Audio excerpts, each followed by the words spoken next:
오늘 본문에 등장하는 이 예수님은 이스라엘의 명절인 유월절에 예루살렘으로 찾아 올라오셨습니다. 물론 분위기는 명절스럽지 않고 엄한 분위기였지만 예수님은 십자가를 지시기 직전 그 한 주를 유월절 예루살렘에서 보내셨습니다. 이 유대인들도 유월절을 기념하며 명절에 예루살렘으로 모입니다. 이 국내에 살고 있는 유대인뿐만 아니고 이 다른 지역에 살고 있는 유대인들도 예루살렘으로 오려 했습니다. 이 다른 지역에 살고 있는 유대인들이 이 먼 길을 오려면 여러 가지 준비할 것도 많고 돈도 많이 들지만 그만큼 투자를 해서라도 이 성전이라는 공간에 들어가는 것을 유대인들은 매우 중요하게 생각했습니다. 이 이스라엘 땅에는 6개 정도의 제단이 있었지만 그들 마음에는 내가 예루살렘으로 가야지 제대로 제사를 드릴 수 있겠다라는 생각으로 이 고단한 여정과 이 힘든 시간을 이겨내며 예루살렘으로 찾아가 제사를 드립니다. 그런데 예루살렘과 비교적 가까이 살고 있는 유대인들은 어느 정도 괜찮습니다. 짐을 간단하게 챙긴 후에 제물을 준비해서 예루살렘으로 출발하면 됐지만 이 예루살렘과 멀리 떨어져 살고 있는 이 유대인들은 이 예루살렘 방문이 결코 쉬운 일이 아니었습니다. 그들이 어렵게 느끼는 그 한 가지는 바로 하나님께 바칠 제물입니다. 이 예루살렘에서 하나님께 드릴 제사에 필요한 제물을 가지고 오는 행동은 너무나 아름다운 모습입니다. 하지만 양이나 어떤 동물을 데리고 이 먼 길을 오다 보면 이 양과 동물이 병이 들 수도 있고 흠이 생길 수 있습니다. 그렇다면 제물을 가지고 오는 사람들의 마음은 내가 하나님께 이 제물을 가지고 온전히 제사를 드릴 수 없겠다라는 생각을 할 수 있고 이 희생 제사를 드리는 제물은 흠이 반드시 없어야 했기 때문에 상당한 어려움이 있었을 겁니다. 특히 유월절은 1년이 넘지 않은 양이 필요했고 여러 가지 까다로운 규정을 지키며 이 제물을 가지고 오는 것은 대단히 어려운 일이었습니다. 저희가 한 가지 성경의 지식을 나눈다면 예루살렘 성전 안에는 안뜰과 바깥뜰로 구분되어 있었습니다. 이 성전의 안뜰은 유대인에게만 허용된 장소였고 이 바깥뜰은 모든 사람에게 개방된 장소입니다. 이 안뜰로 가기 위해서는 반드시 이 바깥뜰을 지날 수밖에 없었습니다. 이 바깥뜰은 이방인들과 그리고 이스라엘 사람들이 뒤섞여서 있는 곳이라고 생각하시면 됩니다. 이 바깥뜰을 부르는 또 다른 이름은 바로 이방인의 뜰입니다. 이 유대 고대사를 살펴보니 바깥뜰에서 하는 일들은 바로 하나님의 율법을 강론을 듣고 또 유대교로 이방인들이 개종을 하거나 하나님에 대한 관심을 가질 수 있는 기회를 제공하는 일을 이 바깥뜰에서 진행했습니다. 그리고 또 한 가지 지식을 나눈다면 이 20세 이상 된 남자들은 누구나 성전세를 바쳐야만 했습니다. 이 개종자도 바쳐야 했고 해방된 노예들도 성전세를 내야만 했습니다. 그런데 이상하게 들릴 수도 있겠지만 이 성전세로 바칠 돈은 아무 돈이나 받지 않았습니다. 두로 세겔이라는 동전만을 받았는데 이 동전 앞면에는 헤라클레스의 초상화가 있었고 또 뒷면에는 독수리가 새겨져 있었습니다. 이 십계명에서 어떤 모양이나 형상을 새기지 말라는 이 십계명을 정면으로 도전하는 이 동전을 유일하게 성전세로 채택합니다. 물론 다른 동전은 이 가이사랴의 얼굴이 박혀 있었기 때문에 그런 이유도 있겠지만 또 다른 이유가 존재합니다. 그것은 이 성전세로 채택된 이 세겔이라는 동전의 은 함유량이 순도 94% 가장 높았기 때문입니다. 이런 상황이기 때문에 유월절을 앞둔 예루살렘 성전 바깥들은 원래 취지였던 하나님의 말씀을 나누거나 이방인의 개종 따위는 관심을 그들은 가질 수 없었습니다. 지금 가르침이 문제입니까? 어서 빨리 희생 제사에 쓰일 제물을 구매해야 하고 성전세에 필요한 은화를 환전해야 하는데 그들은 그래서 바깥들에서 장사를 시작하게 되었습니다. 그리고 더 큰 폭리와 이익을 취하기 위해서 장사를 시작합니다. 그들의 장사 도구인 희생 제사에 쓰일 제물과 성전세를 담당하는 최종 관리는 바로 제사장들이었습니다. 이 그들의 부패는 불보듯 뻔한 일들입니다. 예수님은 하나님을 경외하고 섬겨야 할 성전이 온갖 불의와 부패로 가득 찬 강도 소굴로 변해가는 이 모습을 도저히 지켜보실 수 없었습니다. 그리고 저희가 잘 아는 대로 성전에서 사고 파는 사람들을 예수님께서는 내쫓으셨고 성전을 깨끗하게 정화시키셨습니다. 그리고 밤이 되자 예수님은 제자들과 함께 예루살렘 성을 떠나십니다. 그리고 오늘 본문은 예수님과 제자들이 다시 예루살렘 성전으로 들어가는 장면으로 오늘 본문은 시작됩니다. 그동안 신약 성경을 보여지는 예수님의 행보와 그리고 또 앞서 말씀드린 성전 정화의 사건은 이 예루살렘 종교 지도자들로 하여금 커다란 파장을 일으켰고 그들의 마음은 심하게 불편한 사건이었습니다. 다시 예루살렘으로 예수님이 입성하셨다는 소식을 들은 이 종교 지도자들은 이제 예수님께 찾아가 한 가지 질문을 던지게 됩니다. 당신이 도대체 무슨 권한으로 이 일을 한 것입니까? 누가 당신에게 이런 행동을 할 수 있는 권한을 주었습니까? 라는 질문을 던집니다. 이 질문의 의도는 이런 일들을 당당하게 할 수 있는 원인이 정말 궁금해서 예수님께 질문을 던진 것이 결코 아닙니다. 이 질문의 의도는 예수님을 어떻게 하면 죽일 수 있을까? 혹은 예수님의 모든 사역을 제대로 부정하고자 하는 의도가 숨겨져 있는 질문이었습니다. 우리는 예수님이 하나님의 아들이라는 사실을 당연하게 여기고 있기 때문에 어떤 거부감이 없습니다.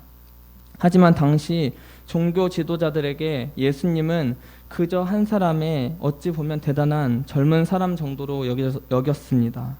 그래서 예수님이 그들의 질문을 듣고 만약 내 권위는 하나님께로부터 나왔습니다 라고 대답을 할 경우에는 너가 하나님을 사람과 동일하게 여기는구나 라는 신성모독의 죄를 달아 즉시 죽일 수 있었습니다. 혹은 예수님의 대답이 내 권위는 사람으로부터 인정을 받았고 내 권위는 거기서부터 시작했습니다 라는 대답을 하게 될 경우에는 어떤 스승을 만났고 어떤 권력자가 인정을 했는지 질문을 하고 또 질문에 대답하지 못할 경우에는 거짓을 고한 죄로 죄를 뒤집어 씌울 생각이었습니다. 그리고 저희가 성경을 조금 더 자세히 살펴본다면 예수님께 질문을 던지는 사람을 성경은 대제사장들과 서기관들과 장로들이라고 기록합니다. 이 원래 구약율법에서 대제사장은 딱 한 명이었습니다. 그런데 시간이 지나고 이제 신약에 들어와 로마 정치적인 관계와 여러 가지 권력과 이해 속에서 대제사장들이 계속해서 생겨납니다. 그래서 예수님께 나올 때 현직 대제사장들과 전직 대제사장들 그리고 서기관들이라 기록하고 있는 바리새인들 그리고 유대인들의 지도자격인 장로들까지 유대의 최고 권력 집단이 모두 동원되어서 예수님께 질문을 했던 겁니다. 그리고 대제사장들과 서기관들, 장로들은 그들의 회동은 예루살렘 성 안에 있는 모든 사람들의 이목이 집중될 수밖에 없었습니다. 그들은 예수님께 자신들이 최고 자랑이자 그들이 스스로 매 순간 증명했던 질문을 던집니다. 바로 누구의 권세입니까? 라는 질문입니다. 그런데 이 질문에 예수님은 또 다른 질문으로 대응합니다. 질문에 대한 바른 답변을 예수님께서는 하지 않으셨고 또 하나의 질문을 던지셨는데 이 대화는 이 당시 문화권에서 일반적으로 활용했던 대답 방식입니다. 이 예수님은 질문합니다. 그렇다면 내가 질문을 하나 하겠습니다. 요한의 세례는 하늘로부터 온 것이냐 사람에게 온 것이냐입니다. 이 요한의 세례는 하늘에서부터에 등장하는 하나님입니다. 이 단지 유대인들은 하나님의 거룩한 이름을 직접 들이댈 수 없기 때문에 예수님은 모두가 표현하는 하늘이라는 표현으로 하나님을 가리켜 도리어 질문을 합니다. 그렇다면 말씀하신 질문의 인물 세례 요한은 과연 누구입니까? 이 세례 요한은 예수님이 본격적으로 사역을 하시기 전부터 세례를 베풀며 하나님의 나라를 전파한 최후의 예언자입니다. 그의 가문은 유대인들이 죽고 못 사는 제사장 가문이었습니다. 그가 장성하여 본격적으로 하나님 나라를 전파하기 시작하였는데 옷은 낙타 가죽의 옷을 입었고 음식은 메뚜기와 꿀을 먹었고 척박한 광야에서 하나님 나라를 전파했습니다. 그리고 30이 넘은 나이부터 요단강에서 사람들에게 물로 세례를 베푼 인물이 바로 세례 요한입니다. 누가 봐도 선지자였고 누가 봐도 엘리야, 그 사람이 바로 세례 요한입니다. 이 세례 요한이 예수님을 향하여 믿음의 고백을 했습니다. 그는 흥하여야 하겠고 나는 쇠하여야 하리라. 세상 죄를 지고 가는 어린 양이다. 나는 그분의 신발끈을 풀 자격조차 없는 사람입니다. 나는 그분이 하나님의 아들이신 것을 보았고 그분이 하나님의 아들이다 라는 증언을 한 사람이 바로 세례 요한입니다. 이 예수님의 질문을 들은 유대 종교 지도자들은 이미 죽은 세례 요한을 언급하는 예수님의 질문에 두려움을 느낍니다. 왜냐하면 세례 요한은 오늘 저희가 읽은 성경의 표현을 빌리자면 참 선지자라는 인식이 강하게 있었기 때문입니다. 만약 그의 사역을 솔직하게 인정하며 그의 세례가 하나님께로부터 온 것이라는 인정을 그들이 하게 된다면 그들은 세례 요한의 모든 사역을 전폭적으로 신뢰를 해야 했고 하나님께로부터 왔기 때문에 그들은 믿어야만 했습니다. 하나님께로부터 왔기 때문입니다.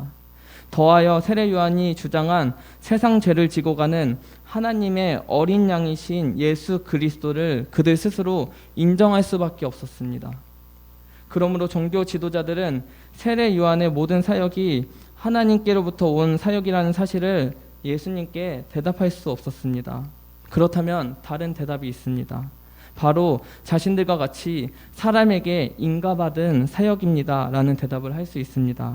하지만 오늘 저희가 읽은 본문 30절을 보게 되면 모든 사람이 이 세례 요한을 참 선지자로 여겼다고 성경은 증언합니다. 그들이 만약 요한의 사역은 어떤 특정 인물에게 인정을 받았으니 우리도 인정합니다 라는 대답을 하게 된다면 모든 백성들이 인정하는 하나님께 보내신 선지자 세례 요한을 정면으로 부정하는 대답입니다. 성경은 그래서 그들의 심정을 기록합니다.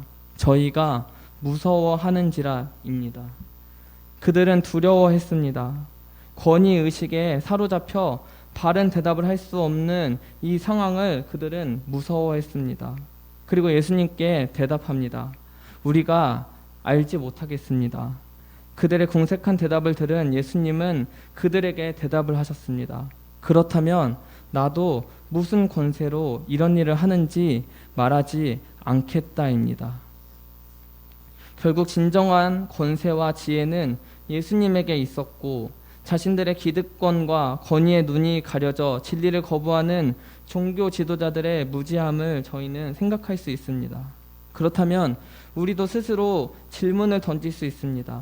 내 눈앞에 있는 무엇 때문에, 내가 추구하고 죽고 못 사는 무엇 때문에 예수 그리스도의 복음의 진리를 머릿속으로는 이해는 하고 있지만 예수님의 말씀 앞에 언제나 저는 잘 모르겠습니다 라고 대답하며 우리는 신앙생활을 하고 있는지, 혹은 내가 추구하고 내가 바라는 눈앞에 있는 무엇 때문에 예수님 앞에 나아가기에 너무나 어렵다던, 어떻게 예수 그리스도 앞에 정직하게 나아갈 수 있을지 방법은 무엇인지 우리는 고민이 필요하기도 합니다. 그것은 학생들에게 공부일 수도 있고 오늘 예수님 앞에 나온 종교 지도자들에게는 그들이 가장 소중하게 여긴 권세일 수도 있습니다. 그런데 이 권세를 모두 다 뒤로하고 예수님께 나왔던 사람이 있습니다. 우리가 예수 그리스도 앞에 저는 모르겠습니다가 아닌 영광스러운 인생으로 거듭나기를 소망하고 그렇게 살았던 성경의 인물을 이 시간 소개해드리고자 합니다. 이 사람은 오늘 본문에서 등장한 종교 지도자 그룹에 속한 사람이었습니다. 이 사람의 이름은 아리마대 사람 요셉입니다. 이 아리마대 사람 요셉의 업적은 놀랍게도 사복음서에서 모두 기록되어 있습니다. 이 사복음서에 전부 기록된 내용은 정말 드뭅니다. 저희가 배우는 주기도문도 마태복음과 누가복음에만 기록되어 있습니다. 그런데 이 사복음서에 전부 기록된 사건을 뽑자면 저희가 잘 알고 있는 오병이어 사건, 그리고 성만찬 등 손으로 꼽아도 이 사복음서 동시에 기록된 사건은 많이 없습니다. 그런데 이 아리마대 사람 요셉의 기록은 사복음서에 모두 기록됩니다. 그가 했던 일은 바로 빌라도에게 찾아가서 예수님의 죽은 시체를 달라고 한 뒤 장사를 지낸 사건입니다. 이 대단한 사건이었습니다. 이 마태복음은 아리마대 사람 요셉을 소개합니다. 그는 부자였고 예수의 제자라고 마태복음은 소개합니다. 이 마가복음 15장은 더 자세하게 그를 소개합니다. 이 아리마대 사람 요셉은 존경받는, 오늘 본문에서 등장한 종교 지도자들과 같이 무리의 한 공회원이었다라고 소개합니다. 누가복음은 그를 또다시 소개합니다. 공회의원으로 선하고 의로운 요셉이라는 사람이 있으니 하나님의 나라를 기다리는 자라고 누가복음은 소개합니다. 이 정도 되니 예수의 시체를 가지고 장사를 지낸 훌륭한 인물이라고 저희는 감탄을 자아낼 수 있습니다. 이제 마지막 요한복음은 그를 소개합니다. 아리마대 사람 요셉은 예수의 제자였지만 유대인들이 두려워 그 사실을 감추고 살았습니다. 라고 요한복음은 소개합니다. 이 아리마대 사람 요셉의 실체가 다 드러나는 장면입니다. 그는 부자였고 지금까지 이뤄냈던 모든 권세와 업적으로 살아왔습니다. 하지만 예수 그리스도를 알게 되었고 그는 하나님의 나라를 꿈꾸게 됩니다.